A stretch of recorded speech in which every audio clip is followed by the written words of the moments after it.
नमस्कार, मैं हूं मीनू शर्मा। स्वागत करती हूं आपका personal finance bulletin money time में, जहां आपको मिलेंगी आपकी जेब और जिंदगी पर असर डालने वाली पर्सनल फाइनेंस, बिजनेस, कॉर्पोरेट और पॉलिसी से जुड़ी हर छोटी बड़ी खबर। तो चलिए बिना देर करे शुरू करते हैं खबरों का सिलसिला। ब्याज दरों में कटौती का इंतजार कर रहे लोगों के लिए आज की पहली खबर है। आरबीआई गवर्नर शक्तिकांत दास ने साफ कर दिया है कि भारत में अभी रेट कट की कोई संभावना नहीं है, क्योंकि केंद्रीय बैंक महंगाई को 4% तक सीमित रखने के लिए प्रतिबद्ध है। दास ने कहा कि ब्याज दर में कटौती फिलहाल एजेंडा में नहीं है। उपभोक्ता आधारित महंगाई दर को 4% पर नियंत्रित रखना पहली प्राथमिकता है। स्टैम्प शुल्क व्यवस्था को सुधारने और इसे डिजिटल बनाने के लिए सरकार नया कानून लाने जा रही है। इसके लिए भारतीय स्टैम्प विधेयक 2023 का ड्राफ्ट तैयार किया गया है। इसमें ई गवर्नेंस पर ध्यान देने और गैर जरूरी नियमों को हटाकर डिजिटल उपकरणों की ई स्टैंपिंग पर फोकस किया जाएगा।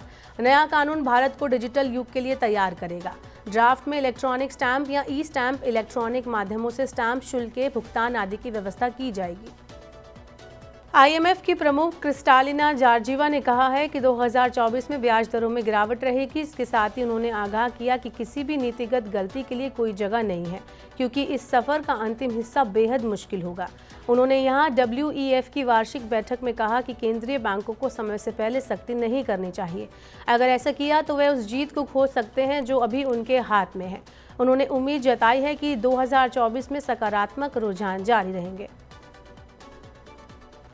22 जनवरी को राम मंदिर में प्राण प्रतिष्ठा कार्यक्रम के चलते केंद्र और राज्य सरकारों ने अवकाश की घोषणा की है। 22 जनवरी को देश भर में केंद्र सरकार के सभी कार्यालयों में आधे दिन का अवकाश रहेगा।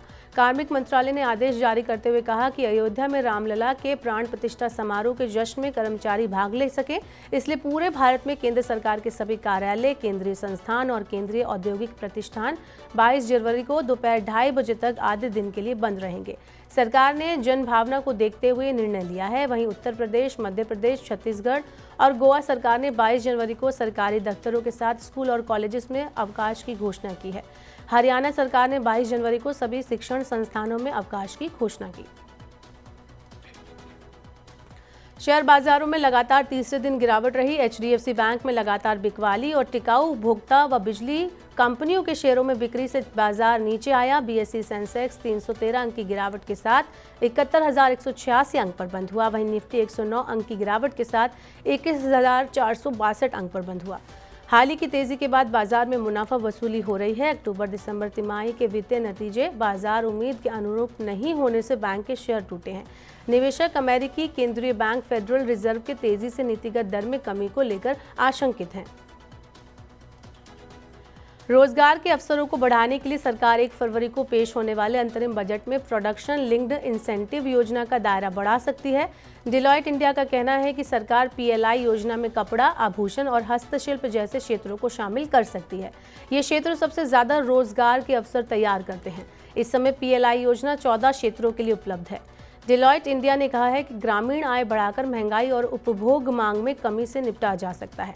डिलॉयट ने अपनी बजट रिपोर्ट में कहा कि सरकार ग्रामीण परिवारों की आय में सतत वृद्धि के उपाय कर सकती है। वित्त मंत्री निर्मला सीतारमण 1 फरवरी को बजट पेश करेंगी। बेतरतीब तरीके से प्राइवेट कोचिंग संस्थानों पर रोक लगाने के लिए शिक्षा मंत्रालय ने नए दिशा निर्देश जारी किए हैं। इसके तहत कोचिंग संस्थान 16 साल से कम उम्र के छात्रों को एडमिशन नहीं दे सकेंगे। संस्थान अच्छे नंबर या रैंक दिलाने की गारंटी जैसे भ्रामक वादे भी नहीं कर सकेंगे। मंत्रालय ने गाइडलाइंस आत्महत्या के बढ़ते मामलों, आग की घटनाओं, कोचिंग संस्थानों में सुविधाओं की कमी के साथ साथ उनके द्वारा अपनाई जाने वाली शिक्षण पद्धतियों के बारे में सरकार को मिली शिकायतों के बाद तैयार किए हैं। सभी कोचिंग संस्थानों को एक वेबसाइट बनानी होगी जिसमें पढ़ाने वाले शिक्षकों की योग्यता, पाठ्यक्रम, पाठ्य सामग्री, कोर्स पूरा होने की अवधि, हॉस्टल सुविधाओं और लिए जाने वाले शुल्क का अपडेट डिटेल उपलब्ध करानी होगी। विभिन्न सिलेबस की फीस पारदर्शी और तार्किक होगी। गाइडलाइंस के मुताबिक राज्य सरकार कोचिंग संस्थान की गतिविधियों की निगरानी के लिए जिम्मेदार होंगी। भारत में घरेलू हवाई यात्रियों की संख्या 49 तक बढ़कर सालाना 30 करोड़ होने की उम्मीद है। यह आंकड़ा 2023 में 15.3 करोड़ था। देश में हवाई अड्डों की संख्या मौजूदा 149 से बढ़कर 200 से ज्यादा हो जाएगी। पिछले दशक में घरेलू हवाई यात्री यातायात में 15% की वृद्धि हुई है, जबकि अंतर्राष्ट्रीय स्तर पर यह वृद्धि 6.1% रही। यात्रियों की बढ़ती संख्या को देखते हुए अकासा एयर, इंडिगो और एयर इंडिया ने एक साल में 1120 विमान खरीदने का ऑर्डर दिया है। UIDAI ने आधार एनरोलमेंट और अपडेट नियमों में बदलाव किया है। इसके साथ ही आधार के नए नामांकन और अपडेट फॉर्म भी अधिसूचित किए गए हैं। नए नियमों से आधार में डेमोग्राफिक डिटेल्स को अपडेट कराना आसान होगा।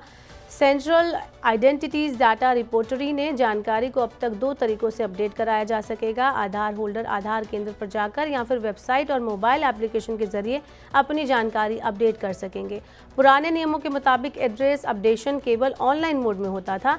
अन्य जानकारी में अपडेट के लिए आधार होल्डर को आधार केंद्र में जाना अनिवार्य था, लेकिन अब नए नियमों के मुताबिक मोबाइल नंबर जैसे डिटेल्स को भी ऑनलाइन और ऑफलाइन दोनों तरीकों से अपडेट किया जा सकता है। सरकार बिजली बनाने वाली कंपनी NHPC में अपनी 3.5% हिस्सेदारी बेच रही है। ये बिक्री 66 रुपये प्रति शेयर के मूल्य पर की जा रही है। OFS के जरिए बिक्री की शुरुआत गुरुवार से हो चुकी है। खुदरा निवेशक शुक्रवार से बोली लगा सकेंगे। OFS के हिस्से के रूप में सरकार NHPC में 25 करोड़ से ज्यादा इक्विटी शेयर बेचेगी। तो ये थी मनी टाइम में आज की बड़ी खबरें। वक्त हो गया आपसे विदा लेने का। अब आपसे होगी कल मुलाकात। पर्सनल फाइनेंस से जुड़ी खबरों को पढ़ने, सुनने और उनसे जुड़े खास कार्यक्रमों को देखने के लिए मनी9 के सुपर ऐप को आप जरूर डाउनलोड कर लें। आज का हमारा मनी टाइम आपको कैसा लगा, नीचे कमेंट बॉक्स में हमें अपनी राय जरूर दें। फिलहाल के लिए इस बुलेटिन में इतना ही। बने रहिए मनी9 के साथ। नमस्कार, शुभ रात्रि।